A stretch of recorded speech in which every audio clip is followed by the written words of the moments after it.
Hello everyone, welcome back to Sydney and Starlet, and if you're new here, welcome, enjoy the videos. So today me and Sydney are going to be reading Disney's Bambi. So let's begin.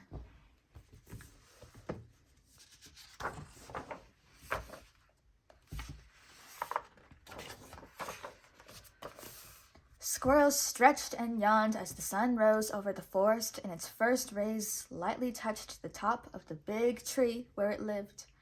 It was springtime. Leaves were sprouting everywhere, and someone was shouting at his neighbor, the owl. "Wake up, friend owl," said the excited voice. "Hey, what's going on here?" grumbled Owl as he hopped onto a tree branch and looked down. A young rabbit, sitting on a fallen tree, stood up at him. "It's happened! The new prince is born! We're going to see him!" Owl blinked sleepily and then flew off after the rabbit. Squirrel scampered down the tree and told the field mouse the good news. "The new prince has been born," he said. The mouse told the raccoon told the moles told the opossums, the quail, and the wrens. Soon every animal in the forest was on its way to see the new prince. "Quick, quick!" twittered two flying birds. "Hurry, hurry!" repeated the raccoon.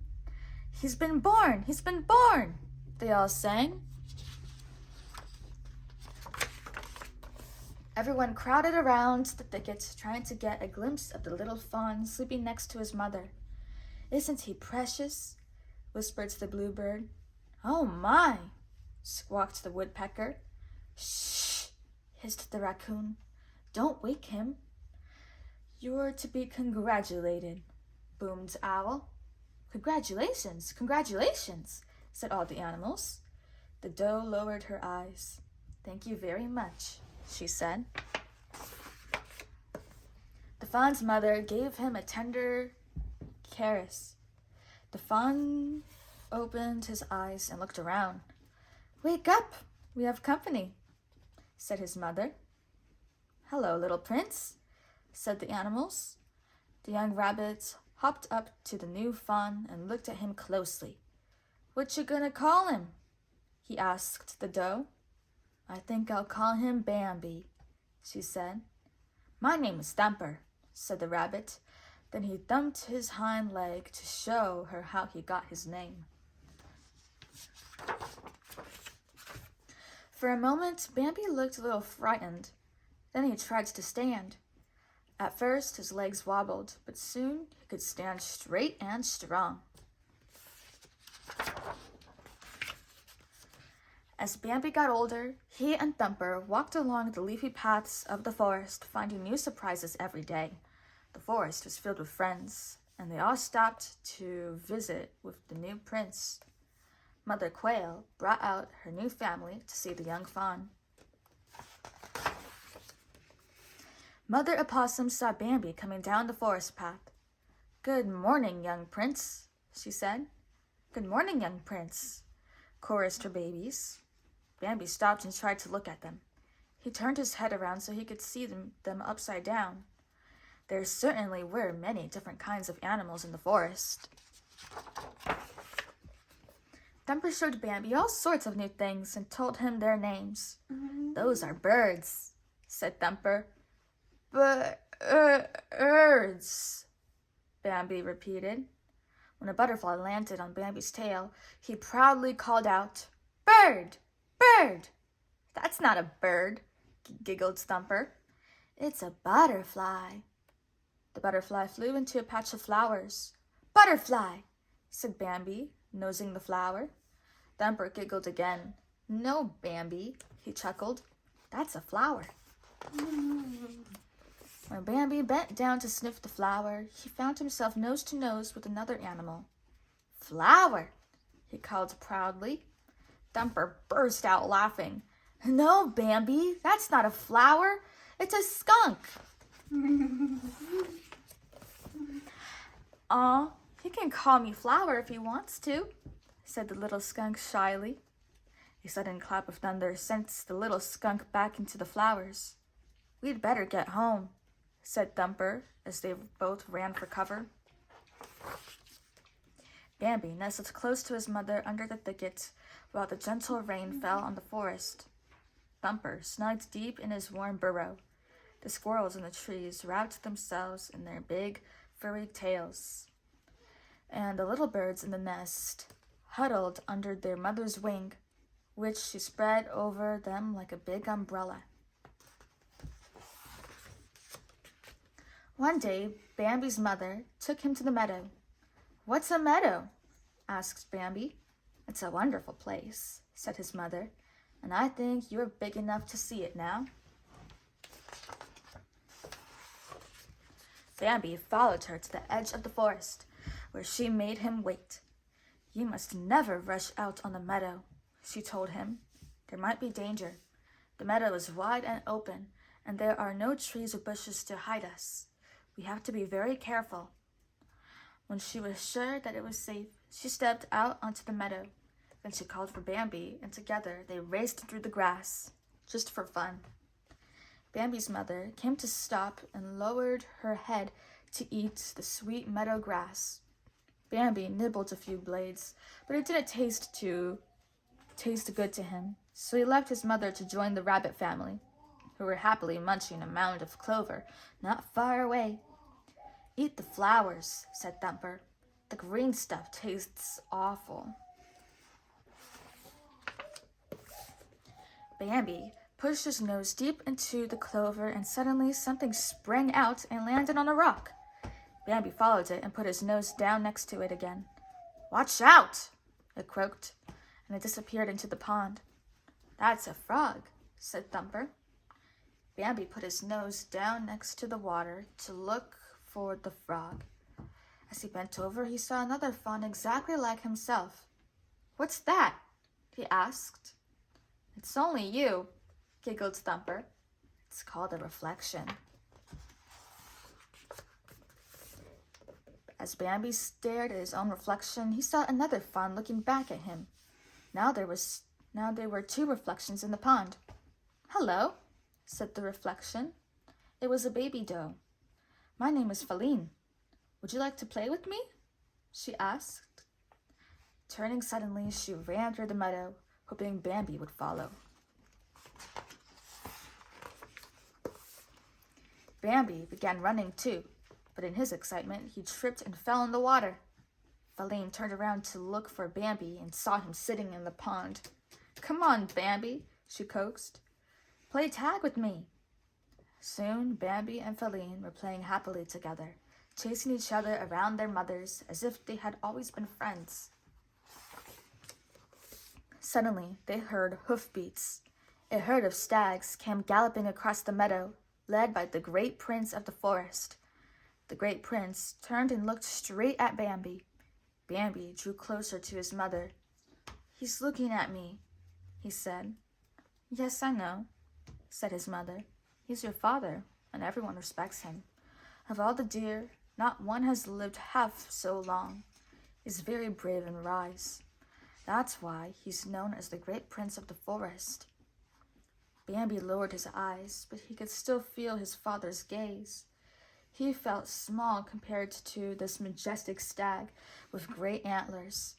He silently hoped that one day he would be as strong and wise as the great prince. The silence was shattered by the frightening noise of a gunshot.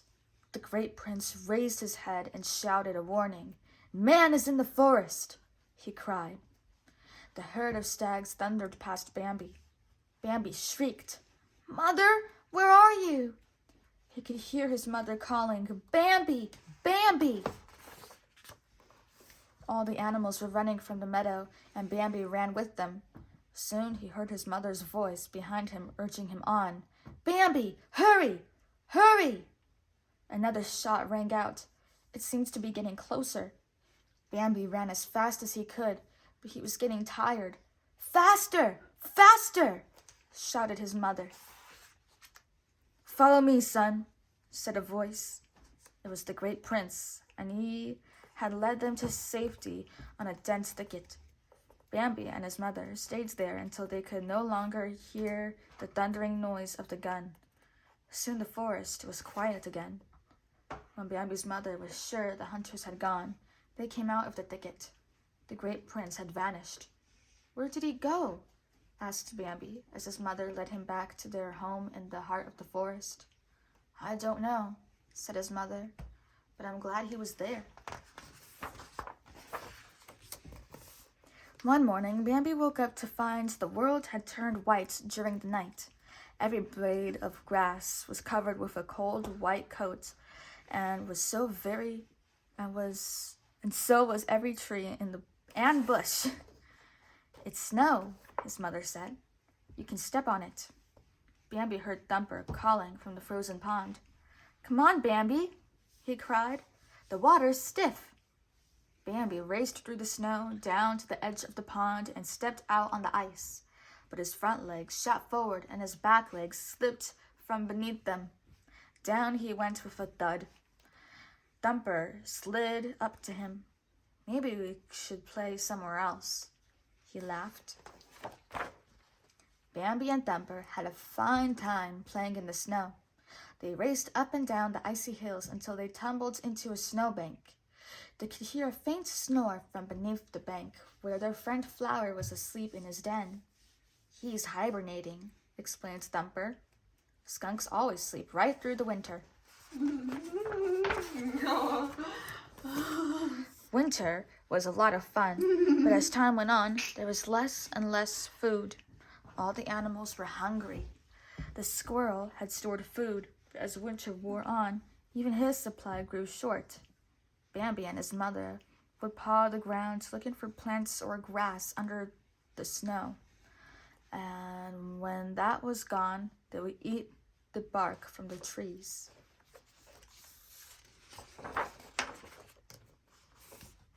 One day, Bambi's mother found a few blades of new grass. As Bambi nibbled hungrily, she lifted her head to listen. Then Bambi heard a shot. It was Man again. "Run for the thicket, Bambi," his mother called, "and don't look back." There was another shot from the man's gun. Bambi ran, heart pounding, until he reached the thicket. He waited, but his mother never came. Instead, the great prince appeared beside him. "Your mother can't be with you anymore," he said. "Now you must be brave and learn to walk alone." Bambi looked sadly back at the thicket once more, then followed the great prince into the forest. At last, the long winter was over. The snow melted and everything began to change. Flowers were blooming and the trees were tipped with leaves and buds. Flower, the skunk, awoke from his long winter sleep and came out of his den. Thumper sat underneath a tree and thumped his foot. The birds twittered excitedly overhead as Bambi, now a handsome buck, sharpened his new antlers on the tree. Hey, stop that racket!" called Owl. "Shoo, scat! Can't a body get some sleep?" he shouted, trying to put his head under his wing. The tree continued to shake, and Thumper thumped louder. "Get out of here!" shouted Owl. Then he looked down in surprise. "Why, it's the young prince, Bambi. My, how you've changed," chuckled Owl. "Turn your spots in for antlers. It won't be long before you're twitter-pated." Bambi didn't understand what friend Owl meant until one day, when he was walking alone in the forest. Suddenly, he wasn't alone anymore. Standing next to him was a beautiful doe. "Do you remember me, Bambi?" she asked. "I'm Feline." She gently licked the side of his face. This must be twitter-pated, Bambi thought dizzily as he followed Feline down the forest path. Bambi and Feline followed the path to the top of the hill. The grass was blowing in a gentle breeze. Bambi had never been so happy. He jumped up on his hind legs and bounded down the hill, leaping through the meadow and springing into the pond. Then out of the pond and around the meadow he ran, with Feline following close behind. At last, tired and breathless, they stopped to rest next to the trees near the waterfall. Bambi was in love. He closed his eyes dreamily, but the sound of a deep voice made him open them in surprise. "Not so fast," said another young buck. It was Rono. "Faline is coming with me," he said as he ran between them and began nudging Faline down the path. She looked back anxiously at Bambi. "No, she's not," said Bambi as he lowered his head and butted Rono with all his might. Rono turned, and the two bucks ran toward each other, locking antlers and rearing up on their hind legs. Again and again they crashed into each other, butting heads and tangling antlers. Finally, Bambi raced at Rono. Locking antlers, he used all his strength to throw the powerful young buck to the side. Rono squealed in terror as he fell and rolled down the bank into the river below. Beaten at last, Rono limped off into the forest. Bambi watched him go, then called for Faline to join him. Now there was nothing to keep them apart. One morning, Bambi sensed danger in the forest. He stopped and looked about cautiously. He climbed to the top of a hill and saw smoke rising from a campfire. "It's a man," said a voice. Startled, Bambi looked up to see the great prince. They looked down together. "There are many of them this time," said his father. "We must go deep into the forest." News spread quickly. All the animals ran to hide. Thumper gathered his family together in the safety of their burrow. Flower joined his family in their underground den. Faline ran through the forest. "Bambi!" she called in terror. She could hear the sound of the dogs barking behind her, and she could tell they were getting nearer. Faline stopped calling for Bambi and ran for safety off the cliffs. But before she could reach them, a pack of hounds burst out of the bushes behind her. Snarling and biting, they chased her as she made her way to the bare cliffs. Once there, she struggled up the steep slopes. The dogs were still snapping at her heels. Panting and out of breath, Faline was sliding backward when she heard a yelp. Bambi had burst out of the forest and was charging one of the biggest dogs. The pack scattered, snarling and barking, as Bambi held them off so Faline could scramble up to safety at the top of the cliff. As Bambi fled from the dog pack, with Faline in front of him, the roar from a gun knocked him to the ground. His shoulder burned with pain, and he lay still, too tired to move. He no longer cared what happened to him. Suddenly the great prince was by his side, urging him to stand. "You've got to get up," he said. "You've got to run.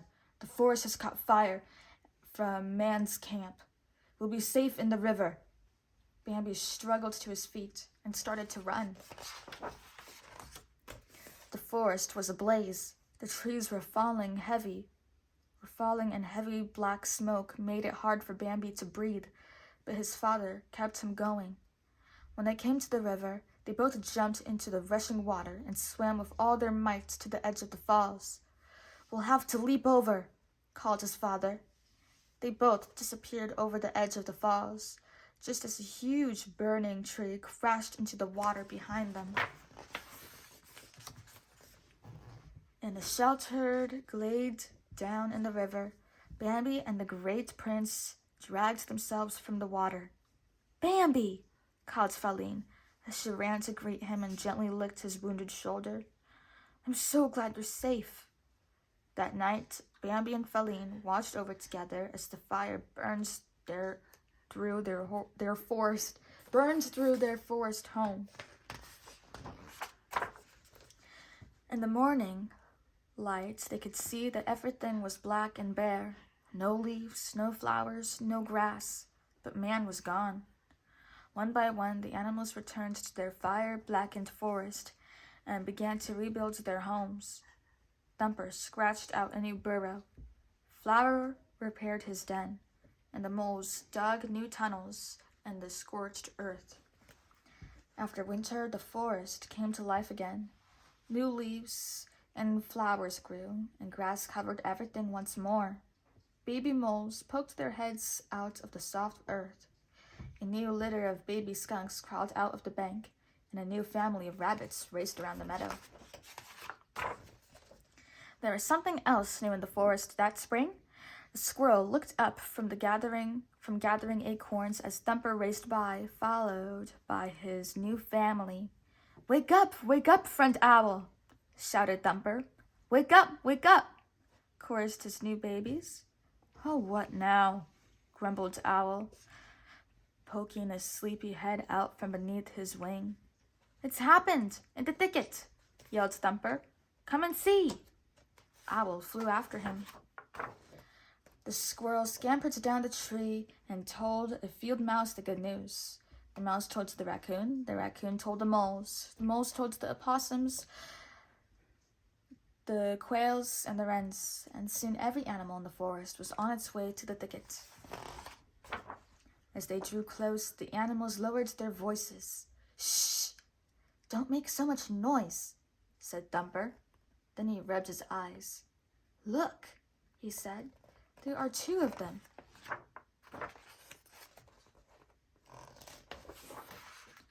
Faline looked up from the thicket. Lying beside her were 2 fawns. Prince Bambi ought to be mighty proud, hooted Owl. I don't believe I've ever seen a more likely-looking pair. Thank you, said Faline, as she lowered her eyes and gently licked her 2 babies. Bambi stood with his father on the hill overlooking the valley where Faline lay with the new fawns. The old stag turned quietly and disappeared into the forest, while Bambi stood regal and proud, the new prince of the forest. The cycle of life in the forest had begun again. Thumper and the rabbit and his family would grow sleek on rich, fragrant clover, and Flower the skunk and his little ones would feed in the bright fields of flowers. They would all watch Bambi and Faline teach their fawns the ways of the world, just as Bambi himself had learned them so long ago. The end. So that is it for today, everyone. I really hope you all enjoyed it, and I'll see you all next time. Bye. Bye-bye. Pick out your favorite page.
What's your favorite character? Yuck. The deer? All right. Bye-bye.